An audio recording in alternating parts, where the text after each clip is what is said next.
جہنم میں جانے والے دو طرح کے لوگ ہوں گے، ایک کفر کر کے جا رہے ہیں، کفر یا شرک کر کے جا رہے ہیں، یعنی خدا کا دنیا میں انکار کیا تھا، یا تو پھر ضروریات دین میں سے کسی کا انکار کیا تھا جس کی وجہ سے کافر ہو کر کے مرا۔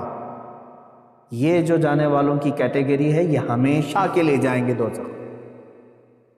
100 سال، لاکھ سال، کروڑ سال نہیں پتہ، نان اینڈنگ، اس کے بعد انہیں وہاں سے نہیں نکالا جائے۔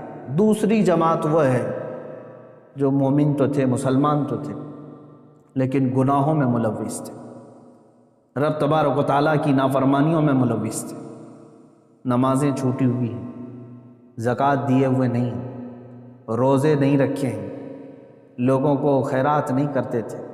سورہ مدثر کی آیت ہے، بہت سارے جو مسلمان جہنم میں جائیں گے ان سے پوچھا گیا عن المجرمین ما سلککم فی سقر یتساءلون عن المجرمین، آپس میں مجرمین پوچھتے ہیں تو کیوں آیا دوزخ میں؟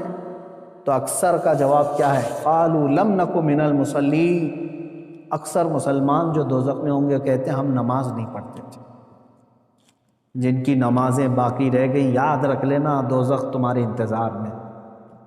روایات میں یہ بھی لکھا گیا ہے کہ بے نمازی کا نام جہنم کے دروازے پر لکھا جا چکا ہے، جو نماز ترک کر کے بیٹھا ہوا ہے۔ تم نے تھوڑی سی بستر کی نیند کے لیے یہ عشاء کی اتنی میٹھی نماز کو ترک کر دیا، اپنے رب کے حضور جھکنا تمہارے لیے بوجھل ہو گیا، تم ٹی وی کے سامنے، موبائل کے سامنے گھنٹوں بیٹھے رہ گئے، اپنے رب کے حضور 3 بار سبحان ربی الاعلیٰ کہنے کے لیے سر نہیں جھکا سکے۔ سر میں کیا ہو گیا تھا؟ بیماری آ گئی تھی، ہتھوڑا پڑ گیا تھا۔ کتنے لوگ ایسے ہیں جو اپنے رب کو بھولے بیٹھے ہیں اور نمازوں سے غافل ہیں۔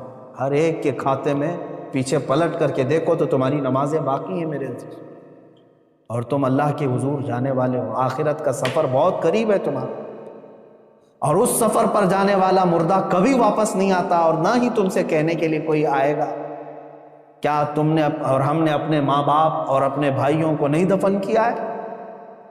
ہمارے بڑوں کو اپنے کندھوں سے اٹھا کر لے جا چکے، ہم قبروں میں دبا کر کیا گئے اور ان کو اللہ کے حوالے چھوڑ کر کیا ہے؟ مجھے یہ بتاؤ کہ قبر میں ان کو کیا چاہیے کیا نہیں چاہیے، کبھی آج آ کر کے انہوں نے بتایا ہم کو؟ اسی سے سمجھ لو کہ جس دن تم بھی جاؤ گے تم بھی بتانے کے لیے اپنے بیٹوں کے پاس کبھی نہیں آنے والے، تم پر کیا گزرے گی وہاں پر تم کسی سے کہہ نہیں سکو۔ جو کچھ ہے اپنا حساب صاف کر لو میرے عزیز، ورنہ جہنم کا عذاب انتظار میں ہے۔ اب سوچو، اب یہ ایک روایت میں بتاتا ہوں، جب کافروں کو اللہ تبارک و تعالیٰ دوزخ میں ڈالے، اللہ کفر سے محفوظ رکھے۔ یہ اتنی بڑی نعمت تمہارے پاس ہے ایمان کی، ڈرتے رہو، اے اللہ آج تو نے مجھے ہدایت دی ہے، میری موت تک اس پر مجھے قائم۔ میں سمجھتا ہوں دنیا کی سب سے بڑی دعا یہی ہے کہ اللہ ایمان پر خاتمہ کر دے۔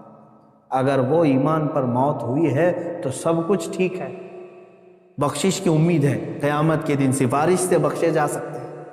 لیکن کفر پر موت ہوئی تو حضور پاک صلی اللہ علیہ وسلم بھی سفارش نہیں کریں گے، کوئی نبی نہیں، کوئی نبی شفاعت نہیں کرے گا نہ سفارش کرے گا۔ گنہگاروں کے لیے سفارش ہے، کافروں کے لیے نہیں۔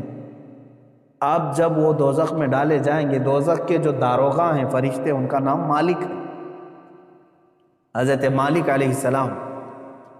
یہ فرشتے دوزخ کے داروغہ ہیں، دروازے پر ہوں گے، اور بہت سخت ترین ہیبت ناک شکل کے ساتھ جب لوگوں کو اندر ڈالا جائے گا وہ چیخ و پکار کریں گے بہت، یہاں تک کہ پکارتے پکارتے ان کے 1000 سال ہو چکے۔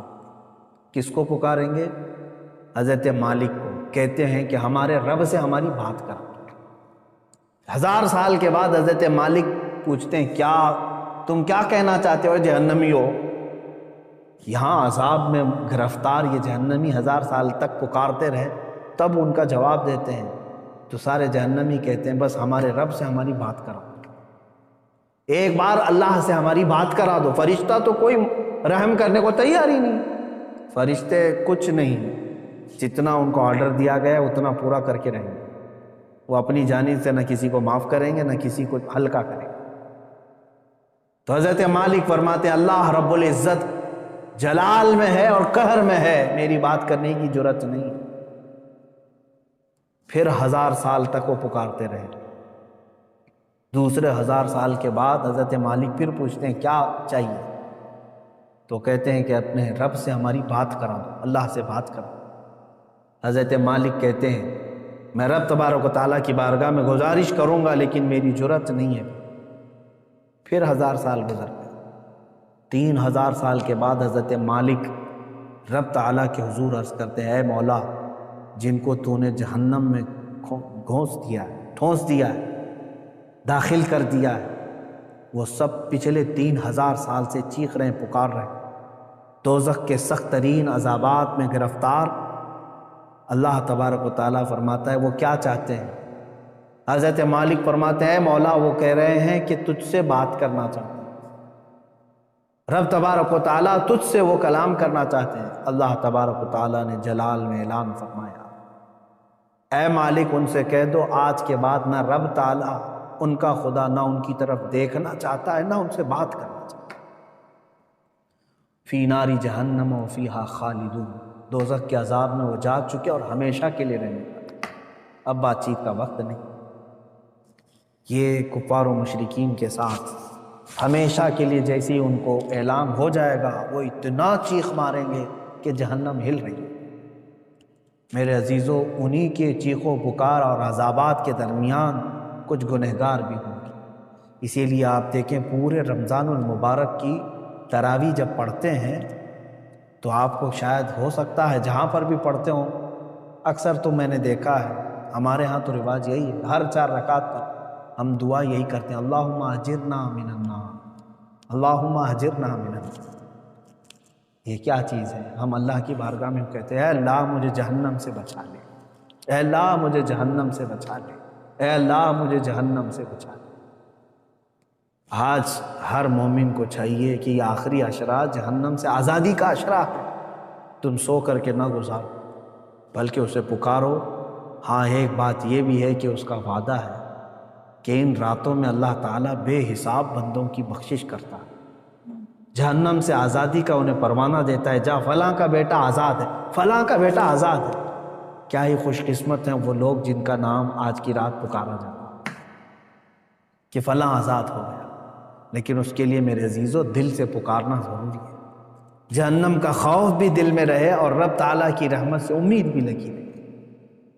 اور حضرت سفیان ثوری رضی اللہ تعالیٰ عنہ کا وہ قول مجھے یاد آتا ہے، آپ فرماتے تھے اے اللہ، ایک تابعی ہیں، تابعی صحابہ کو جنہوں نے دیکھا وہ تابعی بڑے نیک، ان کی بہت ساری عبادتیں، لیکن کیسے کہتے ہیں دیکھو اللہ کی بارگاہ میں یوں عرض کرتے ہیں اے اللہ میرے اعمال کے حساب سے میں تیری جنت الفردوس کا لائق تو نہیں، میں تیری جنت میں جانے کا اہل تو ہوں نہیں، لیکن اے مولا تیری دوزخ کا عذاب سہنے کے قابل بھی نہیں، میں ایسا کمزور کہ دنیا کے مچھر کے کاٹنے پر بھی لگ جاتا ہوں، تیرے دوزخ کے ہولناک عذابات کا سامنا کیسے کر پاؤں گا؟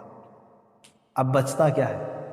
میں میرے عمل کے مطابق جنت میں جا نہیں سکتا اور تیرے عذاب دوزخ کو برداشت کر نہیں سکتا، مولا بس بات رہ جاتی ہے تیرے فضل کی، بات رہ جاتی ہے تیرے رحم کی، اگر تو فضل اور رحم فرما دے تو مجھ جیسا بندہ بھی تیری جنت کا مزہ لے سکتا۔ اے مسلمانوں آج کی رات اور جو یہ آخری عشرہ آئے اس میں سونے کے لیے نہیں ہے، ہاں جس قدر تم اپنے جسم کو راحت دے سکتے ہو سو، لیکن ڈر کر کے بستر چھوڑ کر کے اٹھ جاؤ کسی بھی وقت، دکھاوے کے لیے نہیں۔ لوگ بھیڑ جمع کر کے سوچتے ہیں کہ ہم عبادتوں کے لیے چلے آئیں، بلکہ بسا اوقات ایسا بھی ہونا چاہیے آپ کے ساتھ۔ حضور صلی اللہ تعالیٰ علیہ وسلم نے اپنے رب تعالیٰ سے پوچھا کہ مولا تجھے تیرے بندوں میں سب سے زیادہ پسندیدہ بندے کون ہیں؟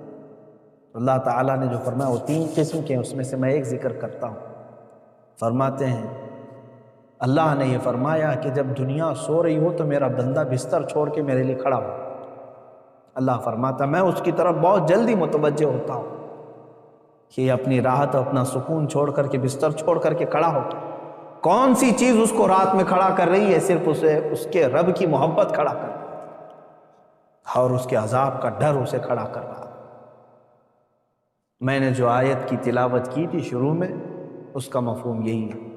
اللہ فرماتا ہے ایمان والو یا ایھا الذین آمنوا قوا انفسکم، اپنے آپ کو بچاؤ، وَأَهْلِيكُمْ، اور اپنے گھر والوں کو بچاؤ۔ کس سے بچائیں؟ نَارًا وَقُودُهَا النَّاسُ وَالْحِجَارَةُ، اس جہنم سے بچا لو اپنے آپ کو۔ اللہ فرماتا اس جہنم سے اپنے آپ کو اور اپنے گھر والوں کو بچا لو جس کا ایندھن میں نے انسانوں کو اور پتھروں کو بنایا۔ کہیں ایسا نہ ہو کہ میرے عزیز ہو ہم بھی اس دوزخ کا ایندھن بن جائیں۔ جب آگ ٹھنڈی پڑنے لگے تو انسانوں کو اس میں جھلسا دیا جائے، داخل کر دیا جائے، حتیٰ کہ جب پتھر روتے ہیں تو پھر ہمارے دل کیسے سخت ہیں کہ ہم اس ڈر سے کیوں نہیں روتے، اللہ کے عذاب سے۔ آپ مجھے بتا دیں کسی کے پاس آج گارنٹی لیٹر ہے آپ کے پاس کہ تو دوزخ میں نہیں جا سکتا؟ مجھے بتا دو کسی کے پاس یہ گارنٹی لیٹر موجود ہے کہ تو دوزخ میں نہیں جا سکتا؟ میرے عزیزو ہمارے کسی کے پاس ایسی کوئی بھی چیز نہیں، ہمارے پاس تو کیا ہے؟ صحابہ کرام کو جب حضور نے فرما دیا تھا کہ تم جنتی ہو، اس کے باوجود حضرت عمر اتنا روتے تھے کہ ان کی آنکھوں کے نیچے کالا حلقہ بن گیا تھا، کالا حلقہ بن گیا تھا۔